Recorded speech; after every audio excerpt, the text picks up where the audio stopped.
Saya Adam Prayogo. Saya Dewi Pariati. Saya Maya. Saya Miana Sari Tinambunan.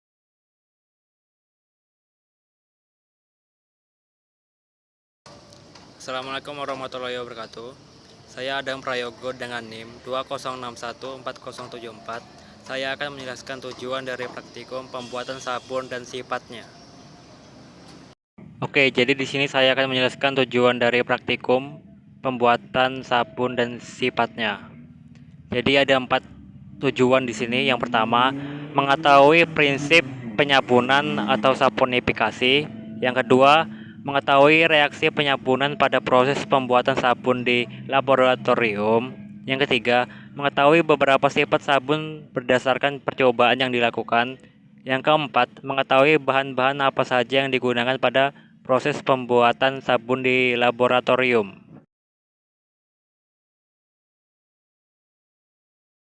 Assalamualaikum warahmatullahi wabarakatuh. Perkenalkan, nama saya Maya dengan NIM 2061407. Saya dari kelompok 1. Di sini saya akan menjelaskan tentang dasar teori pembuatan sabun. Yang pertama itu adalah sabun. Sabun itu merupakan senyawa kimia yang dihasilkan dari reaksi lemak, minyak dengan alkali. Sabun juga merupakan garam-garam moven dari asam karboksilat dengan rumus umumnya yaitu RCOOM. R adalah rantai lurus atau alifatis panjang dengan jumlah atom C bervariasi, yaitu antara C12 sampai C18. Dan M adalah kation dari kelompok alkali atau ion aluminium. Nah, setelah itu sabun adalah garam-garam logam asam lemak. Pada prinsipnya, sabun dibuat dengan cara mereaksikan asam lemak dan alkali sehingga terjadi reaksi penyabunan, saponifikasi. Beberapa cara pembuatan sabun yaitu yang pertama dengan proses dingin. Dengan pembuatan sabun dilakukan pada suhu biasa. Pada proses ini, reaksi penyabunan berjalan lambat dengan gliserol tidak dapat dipisahkan. Terus yang kedua itu dengan proses panas. Minyak lebih dulu dipanaskan hingga suhu 90 derajat Celcius baru ditambahkan NaOH. Pada proses ini reaksi berjalan cepat, tapi pada proses ini gliserol tidak dapat dipisahkan. Terus yang ketiga, proses pendidihan. Pada proses ini NaOH dan minyak dipanaskan bersama-sama, kemudian ditambahkan larutan garam, misal NaCl, untuk memisahkan gliserol. Nah, di sini ada bahan dasar pembuatan sabun. Secara teoris, semua minyak atau lemak dapat digunakan untuk membuat sabun. Meskipun demikian, ada beberapa faktor yang dipertimbangkan dalam memilih bahan untuk membuat sabun. Beberapa bahan yang dapat digunakan dalam pembuatan sabun antara lain yaitu adalah yang pertama, minyak atau lemak merupakan sebuah liquid yang memiliki struktur berupa ester dari gliserol. Terus beberapa jenis minyak atau lemak yang bisa dipakai dalam proses pembuatan sabun diantaranya itu tallow atau lemak sapi. Tallow adalah lemak sapi atau domba yang dihasilkan oleh industri pengolahan daging sebagai hasil samping. Terus yang kedua itu lard atau lemak babi. Yang ketiga ada palm oil atau minyak kelapa sawit. Terus yang keempat ada coconut oil atau minyak kelapa. Yang kelima ada palm kernel oil atau minyak inti sawit. Yang ketujuh ada palm oil sterni atau minyak sawit steirin. Terus yang selanjutnya ada mari oil. Mari oil ini berasal dari mamalia laut atau pada ikan laut ya. Terus castor oil atau minyak jarak. Selanjutnya ada olive oil atau minyak zaitun. Terus yang kedua ada alkali. Jenis alkali yang umum digunakan dalam proses saponifikasi adalah NaOH, KOH, Na2OH3, NH4OH, dan etanolamines. Setelah itu, NaOH atau yang biasa dikenal dengan soda kaustik dalam industri sabun merupakan alkali yang paling banyak digunakan dalam pembuatan sabun keras. KOH banyak digunakan dalam pembuatan sabun cair karena sifatnya mudah larut dalam air. Na2OH3 atau air soda atau natrium karbonat merupakan alkali yang mudah yang murah dan dapat menyabunkan asam lemak tapi tidak dapat menyabunkan trigliserida dari minyak atau lemak.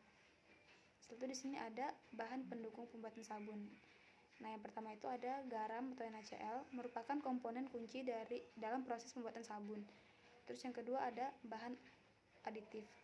Bahan aditif ini adalah merupakan bahan-bahan yang ditambahkan ke dalam sabun yang bertujuan untuk mempertinggi kualitas produk sabun sehingga menarik konsumen. Bahan-bahan aditif tersebut antara lain builders, fillers inert, antioksidan, pewarna, dan parfum. Nah, yang pertama itu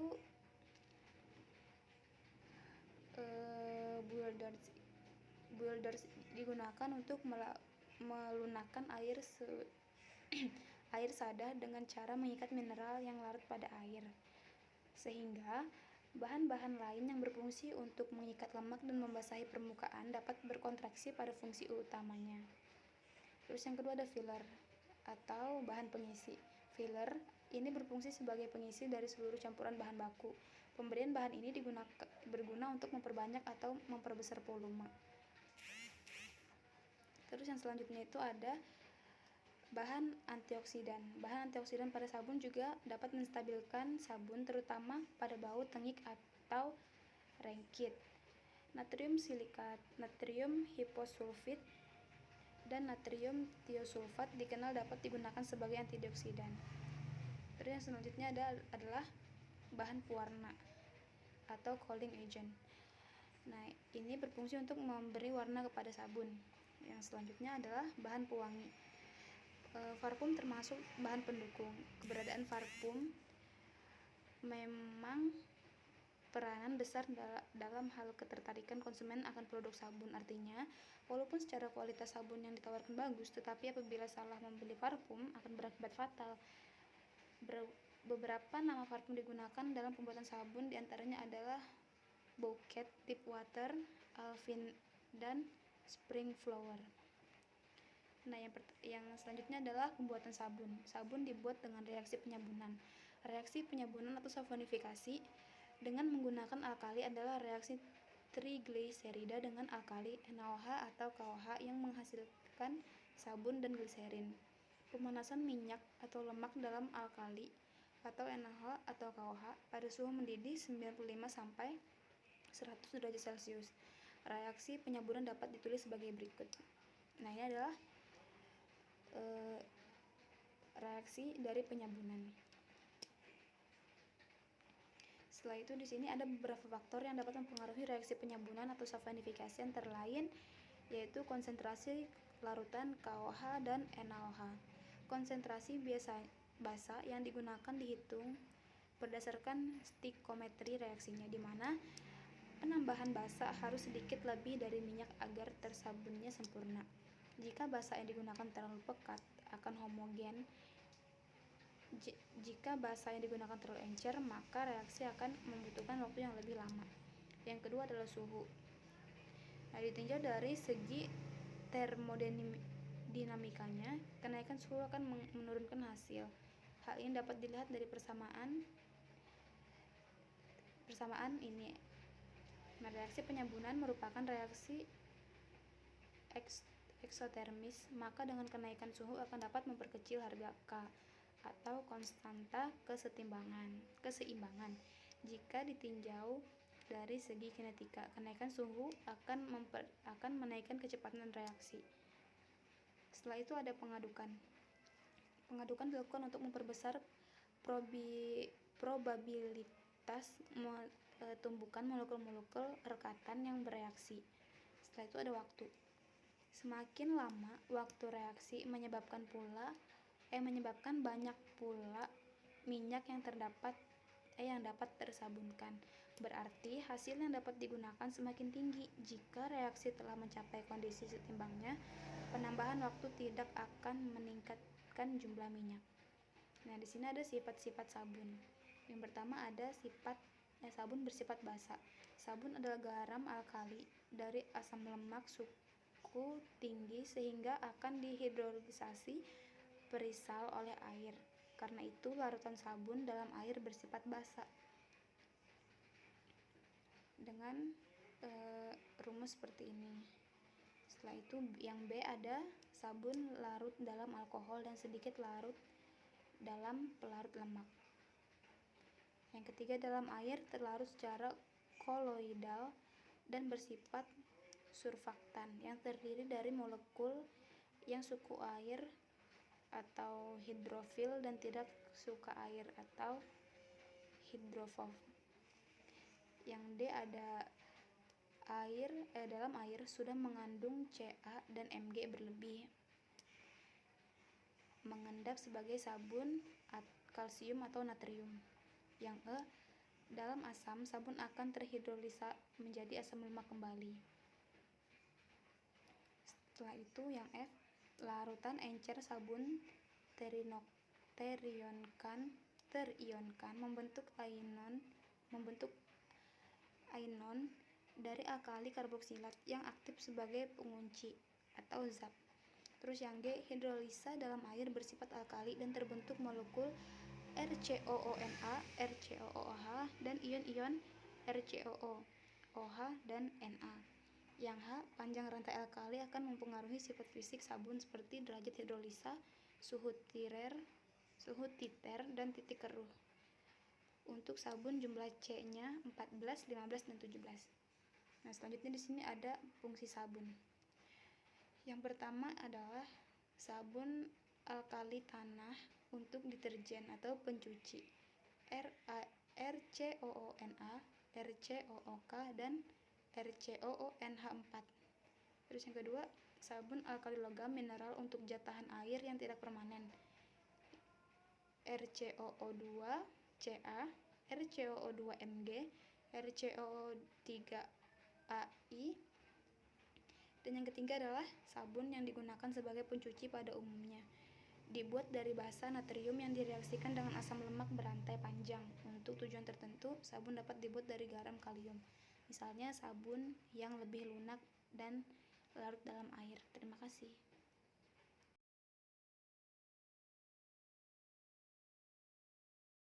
Assalamualaikum warahmatullahi wabarakatuh. Perkenalkan, nama saya Dewi Pahriati dengan NIM 206140179. Saya dari kelompok 1. Di sini saya ingin menjelaskan prosedur kerja dari praktikum pembuatan sabun dan sifatnya. Warahmatullahi wabarakatuh. Di sini saya ingin menjelaskan prosedur kerja dari pembuatan sabun.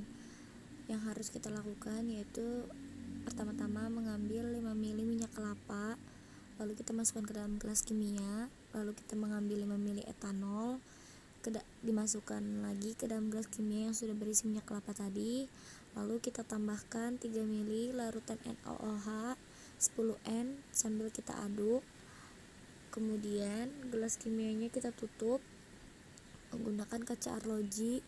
Setelah itu, setelah larutan ketiganya tadi kita campur, kita panaskan di atas hot plate sampai bau alkoholnya tadi hilang. Kemudian kita dinginkan campuran di dalam gelas kimia tersebut. Setelah dingin, kita amati apa yang terjadi di dalam gelas kimianya. Lalu kita tambahkan 20 ml larutan NaCl jenuh ke dalam gelas kimia. Setelah kita tambahkan, kita amati apa yang terjadi. Setelah kita amati, kita aduk campuran tersebut, baru kita saring zat padat yang dihasilkan. Yang kedua yaitu sifat sabun. Pertama-tama kita memasukkan 1 ml kerosin dan 10 ml air dalam tabung reaksi. Lalu kita kocok campuran tersebut, baru kita amati dan kita catat. Yang kedua, kita memasukkan sedikit sabun ke dalam tabung reaksi yang berbeda. Kita masukkan sedikit sabun ke dalam tabung reaksi yang sama yang berisi campuran kerosin dan air tadi. Lalu kita kocok dan kita amati perubahannya. Kemudian kita tambahkan lagi sabun, kita kocok atau kita homogenkan gitu. Jika tidak ada perubahan pada campuran, kita catat hasilnya tadi. Mencatat pengaruh penambahan sabun pada campuran tersebut. Yang keempat, kita ambil kembali tabung reaksi yang lain, kita tambahkan sabun dalam 5 ml air panas. Jadi tabung reaksinya yang baru kita tambahkan air panas, lalu kita tambahkan sedikit sabun tadi. Kemudian kita tambahkan 8-10 tetes larutan magnesium sulfat. Setelah kita tambahkan tadi, kita catat pengaruh magnesium sulfat tersebut terhadap air sabun itu bagaimana. Lalu kita amati, lalu kita catat. Kemudian kita ambil lagi tabung reaksi yang lain. Kita tambahkan 5 ml etanol, kita kasih sedikit sabun. Lalu kita tambahkan 2 tetes larutan fenol phthalein. Baru kita catat hasil pengamatan tersebut. Jadi totalnya ada 3 tabung reaksi yang kita amati itu. Yang pertama-tama ada sabun dengan kerosin dan air. Yang kedua, sabun dengan air panas dan magnesium sulfat. Yang ketiga, sabun dengan etanol.